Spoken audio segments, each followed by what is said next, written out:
guys on the O-line that are particularly impressing you? The O line as a whole, has worked very hard this all season. I can't say it's one guy that stands out because collectively as a unit, they've been busting their tails, working to get in shape and ready for the fall season. Yeah, we'll go to Cassidy. Hey, Dameon. Hey, how you doing?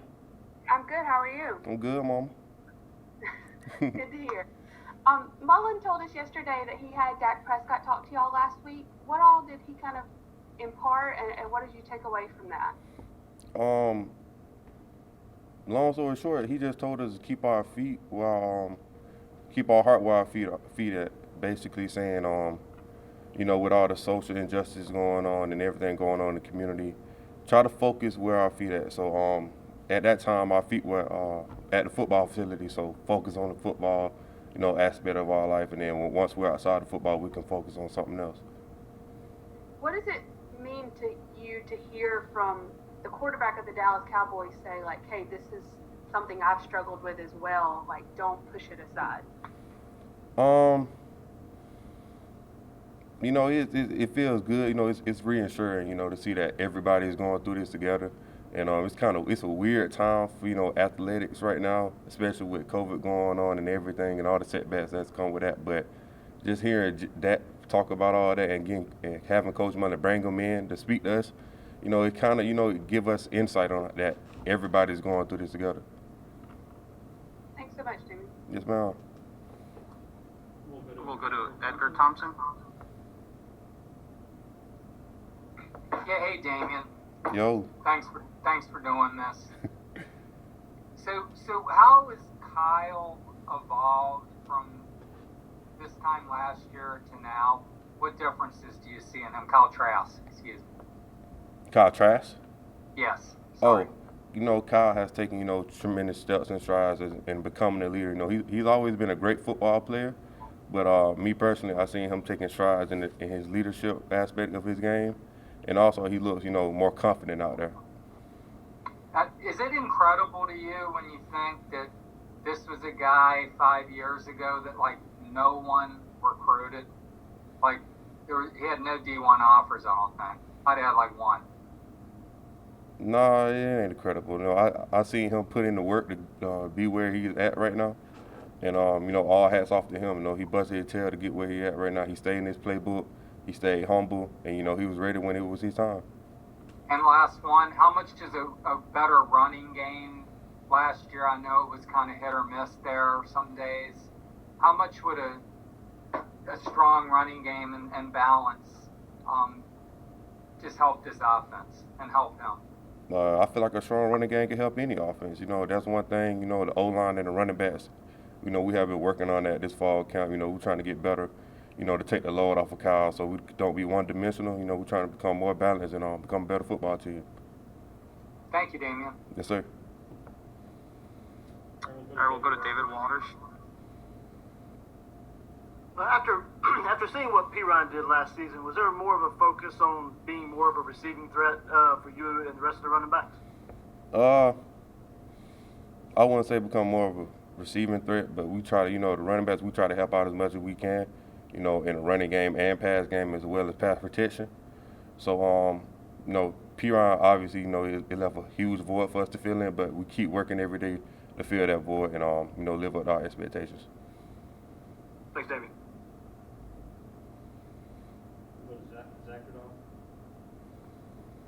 Hey, Dameon. Hey, Dameon. I actually got two for you. One, I wanted to ask, you mentioned pass protection. What kind of strides have you made there as you've trained this offseason, as well as with the talent that's been added to the room in Lorenzo Lingard, as well as Malik Davis coming back, feeling really good. How excited for you for this room, being last year, LaMichael Pirine kind of was the workhorse. It almost looks like you guys could have a strong committee. To answer your first question, in terms of pass protection, we all, we've been pushing each other to to get better in that part of our game, as well as Coach Knox. Coach Knox put great emphasis on ball security and pass protection this year. Really this year more than any. With the addition of Lingard, it adds depth, it adds more firepower to that running back room. And as you said, Malik Davis is Malik Davis. Y'all seen his freshman year. He had a few minor setbacks, but I seen him fight hard to get back to where he's at. And he has a chip on his shoulder, and he got a lot to prove this year. Thank you. All right, now we'll go to Mark Long.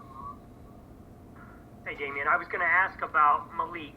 I'm just curious if you see the guy we saw as a freshman and how have you helped him kind of get through last year and some of those setbacks you were talking about?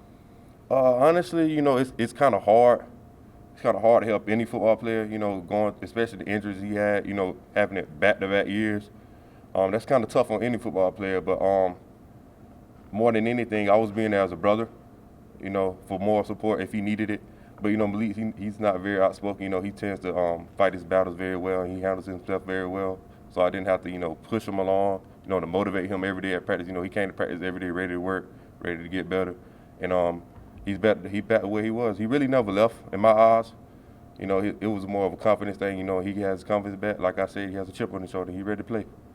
Was there a moment in practice this year where you looked at him and said, he's back, this is like he is, like that kind of run or that kind of move or something he did where you were just like, wow?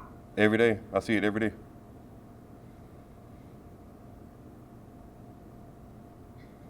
All right, we'll go to back to Thomas.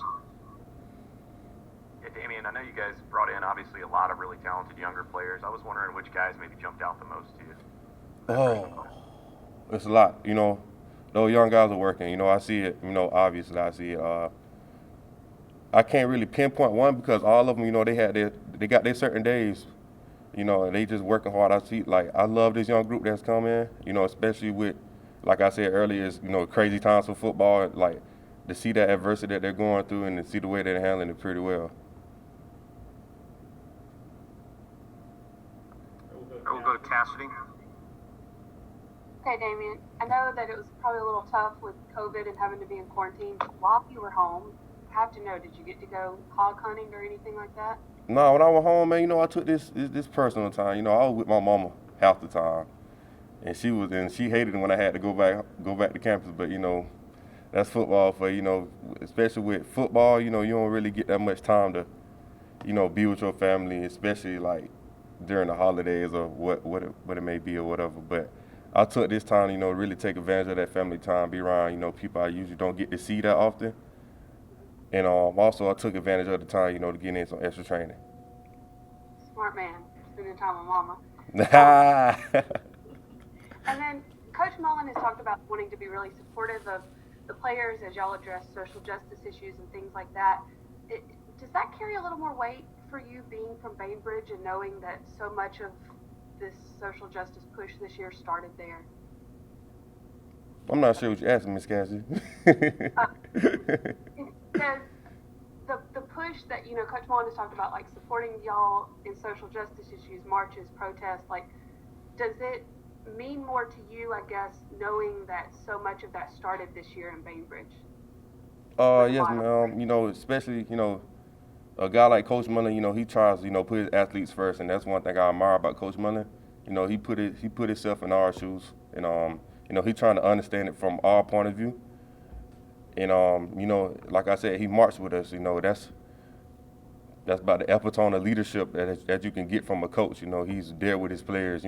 Actively protesting and actively marching and actively bringing awareness. Thank you. All right, we'll go to Demetrius. Hey, Dameon, I hope you're doing well. You sort of talked about going back home. During this time, obviously, it was kind of tough for you guys to get going in terms of workouts and everything. But where did you sort of work out at home, and what did you work out on or with? Honestly, at home, I'm from Bainbridge, but I was just in the backyard, feel me? And most of the time I was with my little brothers, they in high school, they play high school ball. And, I was being there, just showing them that even though it's time off, it's not time to be lazy. It's time to get better, it's time to work harder. Get you in a competitive edge for the season that you're finna play. And as far as locations as I was working out, just backyard, football field, my high school field, just places I worked out in high school. Did you go in with anything in mind? What sort of you wanted to get done as far as maybe weight gain or weight loss or anything like that? Dealing with all that time off, I was honestly just, in terms of weight, I was just trying to keep my weight where it was when I left. So coach said I was going to yell at me too much, but in terms of things I wanted to work on in my game or tweak, I tried to make sure that I was able to catch the ball out of the backfield and I was comfortable running routes. Appreciate it. All right. Thank you, Dameon. Dameon, where's that squad at now? Man, whatever you want it to be, Edgar. Nice. I like to hear. Should Thank you, man. All right. face off with Edgar in a squat. Thank y'all.